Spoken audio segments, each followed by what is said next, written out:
There's always a lot of discourse around the Oscars. Oh, wow! People love saying how they don't care about the Oscars, yet everyone has an opinion on them one way or the other. Wow, dude! It was a G.I. Jane jump. The thing I always want to know is, what is the actual worst movie to ever win Best Picture? On my quest, I found this nifty list from Rotten Tomatoes. Of course, I immediately visited the bottom, and good lord. I know, don't put so much stock in the Academy, yada yada, but I did not think a 39% movie could ever win. Now obviously this movie came out in the 1920s, so it's not surprising that a movie this old didn't age gracefully, but this won the third Oscars, the 2 years before Sunrise and Wings won, which are both still in the high 90s on Rotten Tomatoes.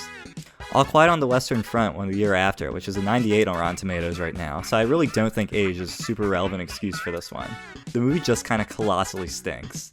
The Broadway Melody is most famous for being the first movie with sound to win an Academy Award, but that legacy does not mean a ton when you're getting lapped by the movies without sound.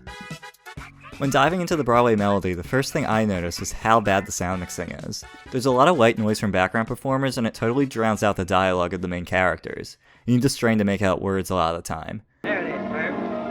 One verse and two choruses. Is this a good song, Eddie? It's a good song, Herb. Just as good as the doll dance. The movie revolves around the production Eddie Kearns wrote in New York circa 1929 called, you guessed it, the Broadway Melody. The production itself, outside of the one song that you hear at the start of the movie, seems to be about nothing. It's not touched upon if the play is good or if anybody even wants to see it. He brings his fiancée Hank and her sister Queenie to be his co-leads in the musical. Hank and Queenie are the two main characters, and they have character traits of being belligerent in Hank's case, and the entire world being in love with you for literally just raising your arm in the case of Queenie. Their uncle, who has this incredibly intense stutter for no reason really. Maybe, but let me tell you. The actor doesn't have a stutter, here he is in a different role. That was a pretty good speech, Judge. Well, thank you. Almost good as the one you made over Sheriff Williams. Almost. It's the same speech. I thought I recognized that ashes to ashes part. Killer Pete's been killing off sheriffs so fast I haven't had time to write a new one. Anyway, their uncle tries to warn them about the rigors of Broadway and even offers them a chance to tour around the United States, which they decline to stay in Eddie's show. Eddie, who promised the sisters they would have a role to the point that they'd traveled all the way from California to New York in 1929, did not actually have a role secured for them. He makes a lot of claims like it's in the bag, etc., but he can't actually get them into the show. Eddie reads like a real tool, but most of the cast slobber over him at the start. This is compounded by how the movie really only has one song. You're going to hear Eddie sing the Broadway Melody over and over, and it never relents. Hank desperately wants to make it onto Broadway, though it's unclear if she's even that talented, and Queenie couldn't care less about fame, but gets offered roles because people like her. After enough begging, they are given an audition. I want to highlight this weird pacing in the movie, like the scene where the musical producer just stares down the sisters. This is it unedited. Where are they? Right over there across stage.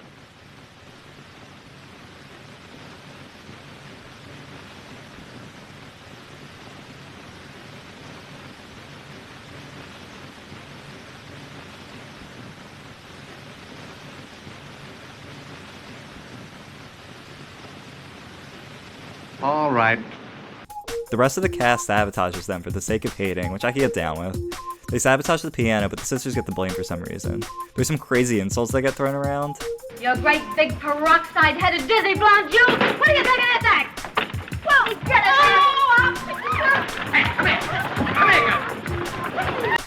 What are they even saying? It's at this point where the movie kinda goes off the rails. It becomes slightly hard to follow, mainly because the dialogue is so hard to hear. The producer likes Queenie because she's pretty, but dislikes Hank because she's Hank? Queenie begs to let Hank in and it ends up working. So my expectation with how the story was playing out was that Hank would want to be a Broadway star more than anything, but always be behind Queenie, who doesn't really care about fame at all. This is a nice little setup for a good movie. This is not where the story goes at all. Eddie sees Queenie get Hank into the play, and he does this. I heard what you said, Miss Annie. Oh, you won't let on to Hank, will you, Eddie? Of course not. Gee, that was wonderful of you, Queenie. I could kiss you for that.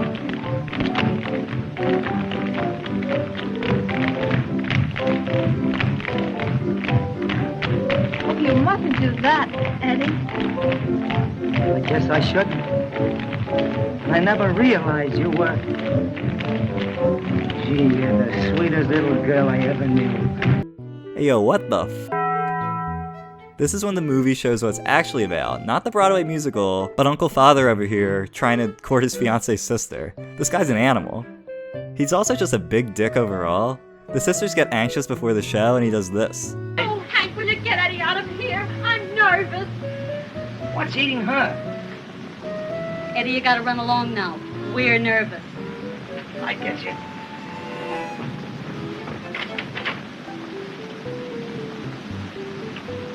Now, Queenie, don't be nervous. Remember, this is your big opportunity. Oh, will you get out of here? Oh, beat it, Eddie, will you? Now, don't forget, a lot depends on this. Oh, get out! He picks a fight with the conductor a couple times. He kisses Hank and then immediately gawks at Queenie. Look how weird this is. Gee, but it's good to see you. Oh, boy, is it good to see you. Oh, gee. That's my Queenie. Queenie? You don't mean to tell me it's... Sure. Queenie, all growing up and everything. Ain't she? That sisterly kiss won't be so hard to take now, will it? I'll say it won't. Take it big. I did. Despite so much of the movie revolving around getting the girls into the play, the producer literally stops the show in the middle of the performance to get the sisters off stage, which is out of pocket. Eddie, charming as ever, tells Hank, his fiancé, to shut up and leave so I can finish the show. There's more weird pacing, like this excruciatingly long tap dance shot.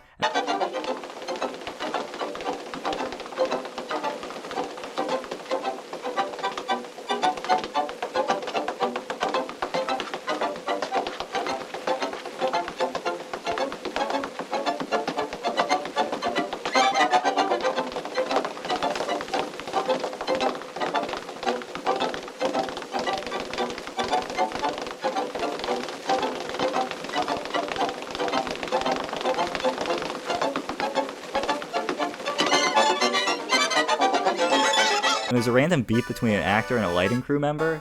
They focus on it, and who gives a shit? Queenie gets a ton of love for standing around. I've just made a little bet with the boys here that the most beautiful girl in New York will have supper with us tonight. And you've got to help me win that bet. Well, what have I got to do with that? Well, you see, you're the girl. Oh, no, I'm not. This secures Queenie a role and gives us one of the craziest lines I've ever heard in a movie. Come on now, let's get your clothes off. Oh, but I don't want to take my clothes off. No, that'll be all right. But listen to me. I've never taken my clothes off in my life before. Oh, I know all about that. Come on. He says it so deadpan. Now with this new role, Queenie catches the attention of noted New York playboy Jock. Queenie starts seeing Jock to squash her new feelings for Eddie, and the movie gets going about a love triangle between a man, his fiancée, and his soon-to-be sister-in-law. I'm not going to tell the rest of the movie, but you could probably start to see the skeleton of why this movie is so frustrating from here. The movie refrains from passing judgment on any of the characters for some reason. From my perspective, Eddie seems like a depraved sicko taking advantage of his fiancée to get with her sister. The movie, however, makes it seem like Eddie is moral through how he's rewarded for these feelings, since Queenie also feels that way. The movie positions the main cast as well-intentioned when most of the intentions are just keeping Hank in the dark so that her sister and partner are flirting. It's nasty stuff.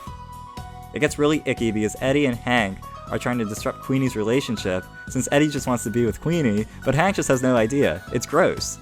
There's one scene where Eddie says he has issues with men who kiss hands. Let's flash back to about 15 minutes earlier in the movie. I could kiss you for that. He sings a song about how much he loves Queenie, and then changes up the entire vibe the second Hank walks in. The movie never fully commits to showing Hank as a victim. For most of the movie, she's just used as an accessory to whatever situation Queenie gets thrown into. Even at her lowest point, when she finally is informed about the Queenie-Eddie affair, she rebuffs Eddie by saying she was only with him to further her career anyway. She starts to do this laugh cry after, but it's unclear what it actually means, and it's never revisited again. It's treated very, oh no, anyway. It's not even the climax of the movie, Eddie and Jock's confrontation is. It's never actually addressed what this did to Queenie and Hank's relationship. Obviously it's strained, but seems to be on the mend, and it's never really investigated as to how unsettling it is to see your fiancé and sister have a relationship. It's all waved away very cleanly. The movie ends with Hank still like Hank, Queenie still like Queenie, and Eddie still like Eddie. So the whole situation is pointless and has no satisfying resolution.